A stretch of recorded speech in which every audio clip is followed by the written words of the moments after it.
Olá, pessoal. Deus abençoe você, Deus abençoe a sua casa, Deus abençoe o seu ministério. Eu quero trazer aqui 4 aulas sobre o fundamento da hermenêutica. 4 aulas falando sobre hermenêutica bíblica que vai ajudar muito você na interpretação do texto. Você que prega, você que ensina, você que dá aula de escola bíblica, dominical e por aí vai. A hermenêutica ela precisa fazer parte da leitura e do estudo bíblico que você for fazer. Aproveitando a oportunidade, inscreva aqui no nosso canal, curta o nosso canal e compartilhe com algumas pessoas que esteja precisando e que gosta da teologia bíblica. Então hoje nós vamos começar sobre fundamentos da hermenêutica. A interpretação correta da Bíblia Sagrada, ela deve ser o alvo permanente de todos nós. Todos os cristãos, todo leitor da Bíblia, ele precisa interpretá-la da forma mais correta possível. E baseado nisso, nós vamos começar fazendo uma pergunta muito importante, uma pergunta bem pertinente, que a interpretação ela é necessária? Qual a importância da interpretação bíblica no texto? Por que eu estou dizendo isso? Porque a gente vê muita aberração, a gente vê muita coisa por aí afora sem ter base bíblica, sem ter a interpretação correta, sem ter a aplicação formal e correta do texto. E para isso a gente tem algum exemplo muito clássico aqui, se você pegar aquela placa que temos na rua escrito pare em vermelho, se você pegar e fazer esse exercício inicial, leia e interprete essa placa de forma bem rápida e simples. O que nós temos aqui? Primeiro, você pergunte a ela o que ela diz. Ela diz, pare. Agora, uma outra pergunta. O que esta placa quer dizer? Olha como é que muda completamente o significado.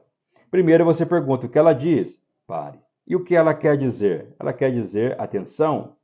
Ela quer dizer que você precisa estar atento em algum cruzamento, em alguma curva ou alguma faixa de pedestre, mas essa placa ela vai sempre estar direcionando algo a dizer para os motoristas.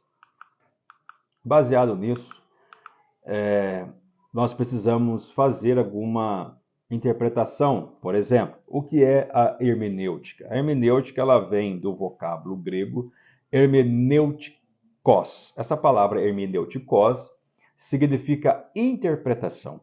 Temos uma outra definição de uma outra palavra grega que significa hermeneutes. Esta palavra significa agora intérprete. A hermenêutica, meus irmãos, ela vem de um outro termo grego que significa hermenoen. Hermenoen, essa palavra significa interpretar, elucidar, esclarecer a mensagem que está inserida no texto. Então, definimos que a palavra hermenêutica nada mais é que a ciência e a arte da interpretação das escrituras sagradas. A palavra hermenêutica também ela tem sua origem no nome grego Hermes. Hermes é um deus grego que servia como mensageiro dos deuses naquela época, onde vem a palavra hermenêutica, transmitindo a interpretação, transmitindo e interpretando suas comunicações aos seus destinatários. Dentro da hermenêutica bíblica, dentro da arte da interpretação da Bíblia, nós temos a palavra exegese. A palavra exegese, ela vem do grego exegeses. Esta palavra significa explicar, interpretar, relatar. E também temos uma outra palavra que significa exegeomai. Essa palavra na grega significa extrair, tirar para fora do texto, exteriorizar. Então, a palavra exegese pode ser definida como a extração das ideias do escritor presente no texto que você está lendo, ou na carta, ou no livro, ou nos Salmos, e por aí vai. Dentro da hermenêutica, nós temos algumas regras fundamentais. Se você pegar a exegese e fazer a exegese de um versículo bíblico, por exemplo, eu trago aqui Gálatas capítulo 3 e versículo 24, que Paulo vai dizer assim: assim a lei foi o nosso tutor até Cristo, para que fôssemos justificados pela fé. Então, se você pegar este versículo e aplicar a exegese, a primeira coisa que você tem que fazer é destacar nestes versículos quais as palavras mais principais deste verso. Nós temos aqui 4 palavras. Primeiro, a palavra lei.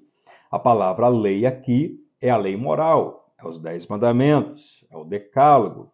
Êxodo capítulo 20.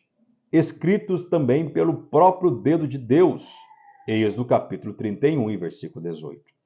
A segunda palavra a destacar neste versículo é a palavra tutor, ou aio, depende da sua tradução, que vem do grego paidagogos. Essa palavra paidagogos, que significa instrutor ou professor de crianças, é o significado desta palavra.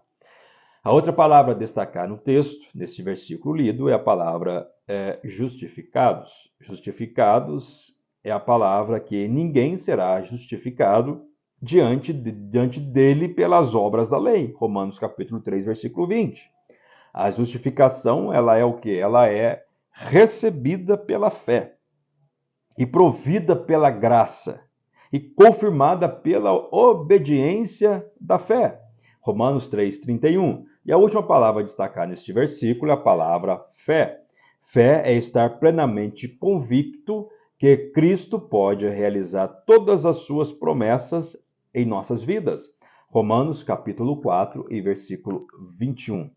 Para que você possa fazer uma boa interpretação do texto, para que você possa fazer uma boa exegese do texto que você está lendo, ou do livro, ou da carta, você precisa fazer algumas perguntas ao texto.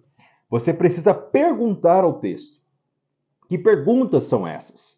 Primeiro, a primeira pergunta que você deve fazer ao texto é a pergunta assim: o que eu estou lendo?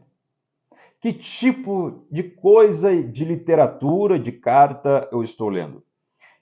É um gênero de texto? É lei? É história? É poesia? É doutrinária? Você precisa fazer essa primeira pergunta. A segunda pergunta que você deve fazer no texto que você está lendo é quem escreveu? Qual a autoria deste texto? Destaque os autores.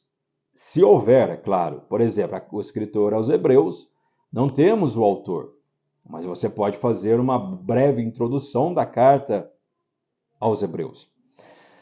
A terceira coisa que você precisa fazer é para quem foi escrito, qual o destinatário, qual pessoa, foi para Israel, é para a igreja, é para os gentios, para quem foi escrito. Tem coisas na Bíblia, tem profecias que já se cumpriu, tem profecias que ainda vai se cumprir. A quarta pergunta que você deve fazer ao texto é por que escreveu? Qual o motivo desta escrita? Qual o pretexto? Qual a razão? Qual a causa? A quinta coisa que você deve perguntar ao texto é o tempo. Quando foi escrito? Quando ele escreveu? Qual o período aproximado? Qual a data? E por último, o que foi escrito? Qual conteúdo que foi realizado aqui? Qual doutrina? Qual orientação? Baseado nestas perguntas, eu quero trazer para você agora algo muito importante que se chama OICA. OICA, ele faz parte do método analítico da interpretação bíblica, O-I-K. A palavra OICA significa o quê? Primeiro, a palavra O. A palavra O significa observação. Leia cuidadosamente o texto e observe o que está no texto. Segundo, é a interpretação. Extraia a ideia autoral. Extraia a ideia do escritor. Terceiro, a correlação. Correlação significa com os outros textos visando a elucidação. Traga mais textos para dentro daquilo que você está lendo, para elucidar aquilo que está escrito. E por último, a aplicação. Retira a lição que você leu que você observou, que você fez a interpretação correta, você fez a correlação e você agora traz a aplicação prática para a sua vida.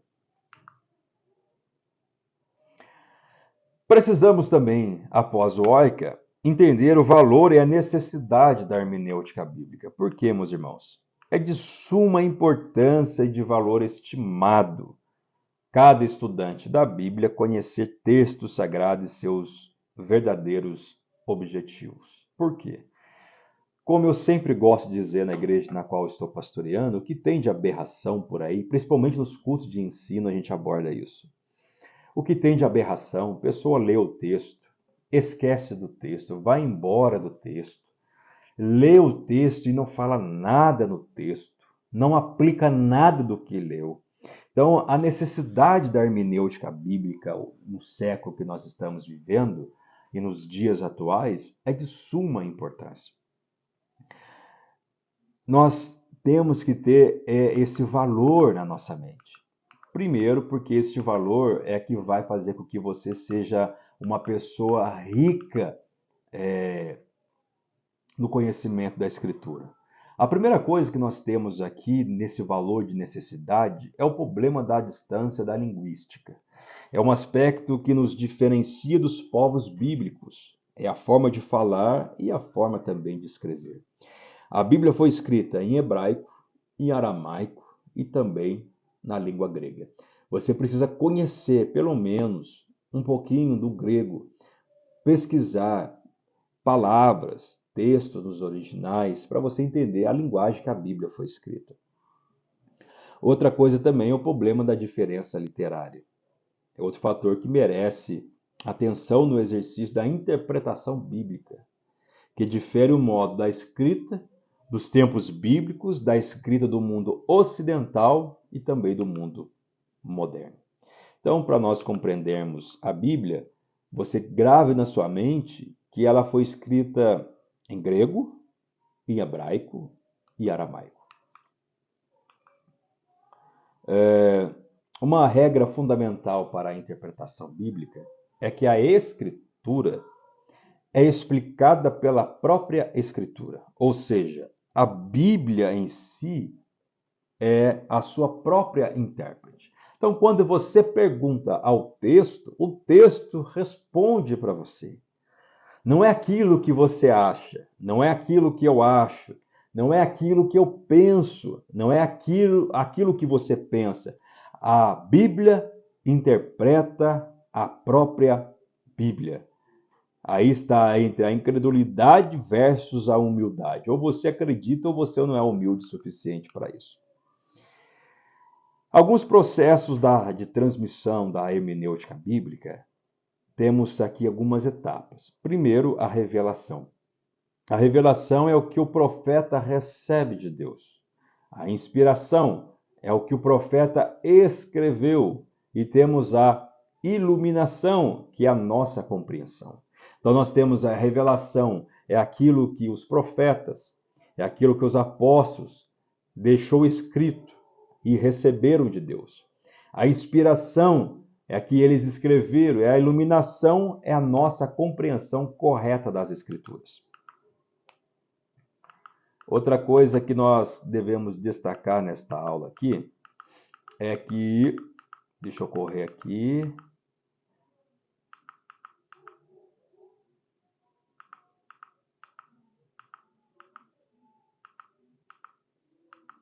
que a interpretação das Escrituras é da forma correta do Novo Testamento. Por exemplo, quando você lê o Novo Testamento, percebemos um novo cenário. Qual o cenário que é? É a presença do Antigo no Novo Testamento. Praticamente todos os escritores do Novo Testamento, eles são de origem judaica, com exceção de Lucas. Segundo Wilkler, um escritor, aproximadamente 10% do Novo Testamento constituiu-se de citações diretas, de paráfrases do Antigo Testamento ou de alusões ao Antigo. E também o templo, a festa dos judeus, o ministério sacerdotal, a expectativa messiânica, tudo isso é mostrado na interpretação agora do Novo Testamento. O Antigo Testamento ele foi escrito em hebraico e alguns em aramaico, e teve como ênfase a relação dos hebreus ao Deus Yahvé, ao Yahweh, e ao Deus Jeová. Já o Novo Testamento ele foi escrito em grego, marcado com um público misto, misturado entre judeus e também gentios. A presença do Antigo Testamento do Novo, Lucas é o único não-judeu entre os escritores do Novo Testamento. Aproximadamente 10% do Novo Testamento constitui nessas citações diretas. E algumas mudanças significativas ocorreram entre o período veterotestamentário e o neotestamentário. Uma outra coisa que eu quero abordar aqui é a interpretação das Escrituras também no Novo Testamento, mostrando Jesus no Antigo Testamento. O ministério terreno de Cristo foi marcado por ensinos, pregações e referências escriturísticas do Antigo Testamento. Jesus usa salmos, Jesus usa textos de Deuteronômio e vários textos do Antigo Testamento. E algumas controvérsias também sobre a interpretação do Antigo Testamento pelos judeus. Alguns teólogos acham que não são obrigados a ter uma mesma postura como Cristo teve ao avaliar o Antigo Testamento. Pelo contrário, o Novo Testamento é cumprimento e sombra de tudo aquilo que foi escrito no Antigo. Então nós temos a tipologia de Cristo aparecendo em diversos momentos lá no Antigo Testamento. Os apóstolos também, quando lemos os primeiros escritos do Novo Testamento, observamos imediatamente a missão dos escritores de mostrar Cristo como cumprimento das profecias que haviam sido feitas acerca de Cristo. Você vai ver os apóstolos escrevendo, falando concernente, mostrando Cristo como o cumprimento das profecias, como o Messias, o prometido de Deus. E os discípulos também apresentavam a interpretação do Antigo Testamento. Temos o exemplo de Paulo e o Antigo Testamento. Temos aqui a Epístola aos Hebreus e o Antigo Testamento. A Epístola aos Hebreus, ela mostra a parte dos anjos, a parte do templo, sacerdócio de Arão, e mostra Cristo sendo superior a todas elas.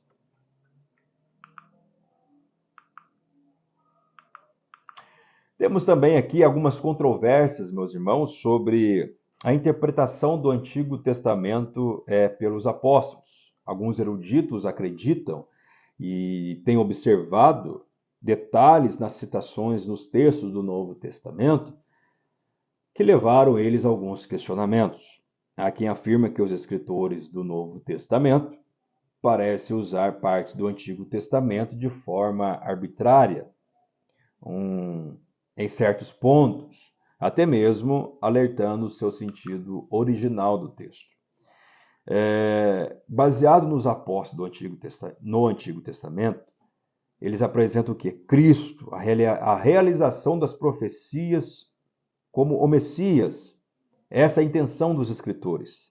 Jesus, a revelação do Messias.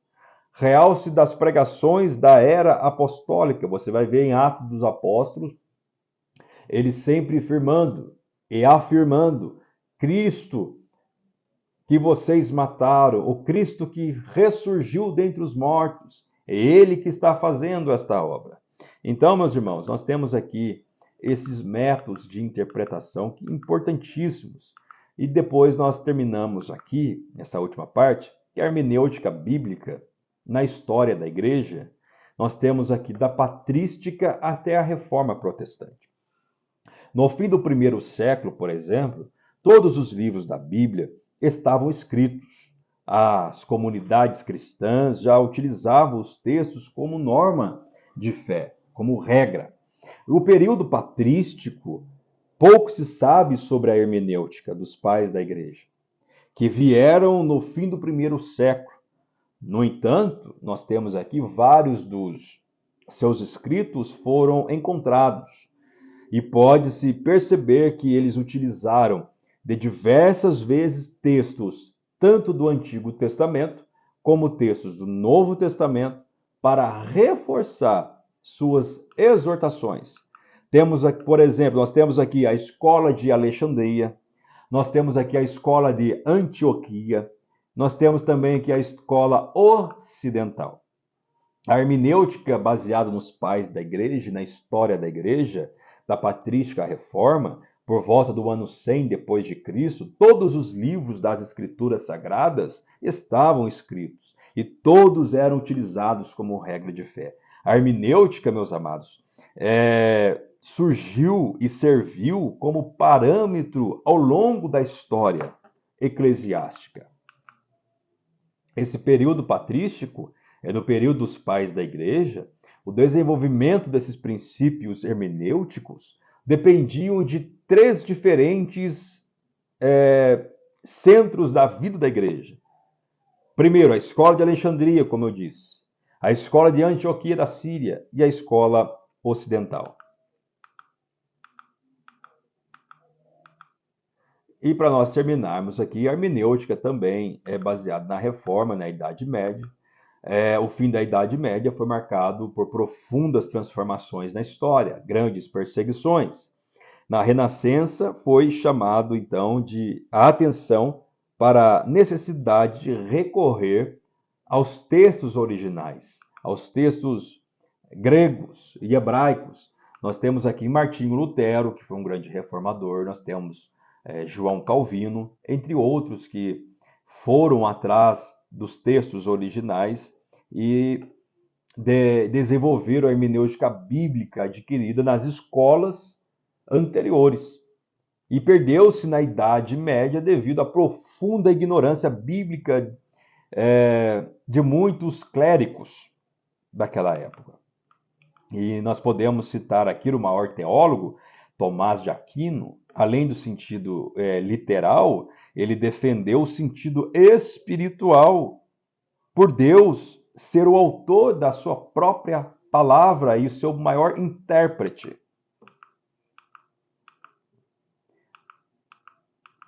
E eu caminho para o fim aqui, mostrando que a hermenêutica bíblica na história da igreja, agora pós-reforma e também nos dias atuais.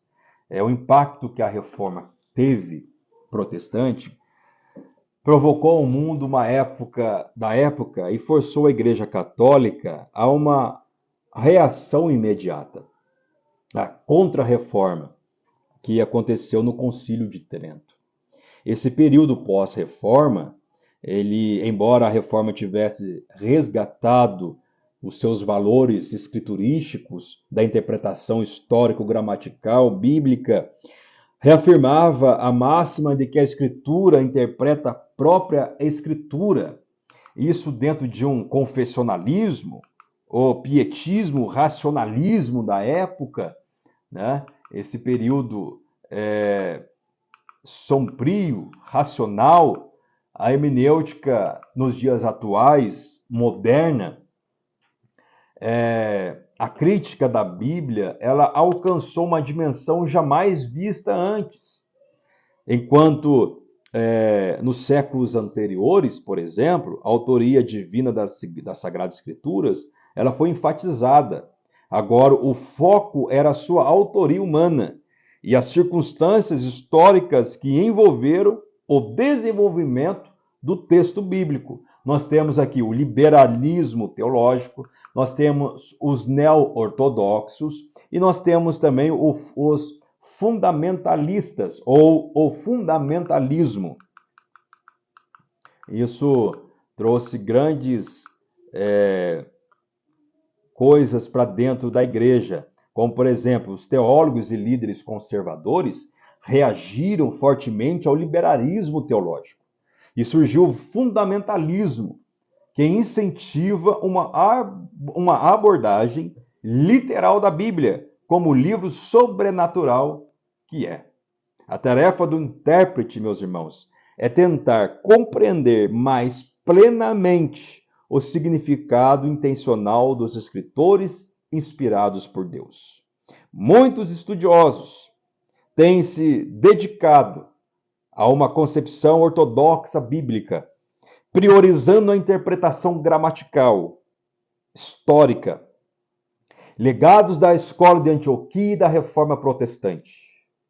Que nós possamos aplicar a hermenêutica bíblica nessa primeira aula sobre fundamentos da hermenêutica, aplicar de forma correta o texto sagrado, tanto para a igreja, como também para a nossa vida. Lembre-se disso, leia o texto, explique o texto e aplique o texto. Pergunte ao texto a sua autoria, quem escreveu, quando escreveu, para quem escreveu, qual linguagem foi escrita. Depois você traz a aplicação para a sua vida. Que Deus abençoe você, que esta aula possa enriquecer o seu conhecimento. Compartilhe com mais pessoas e até a próxima aula, se Deus assim nos permitir. Um abraço!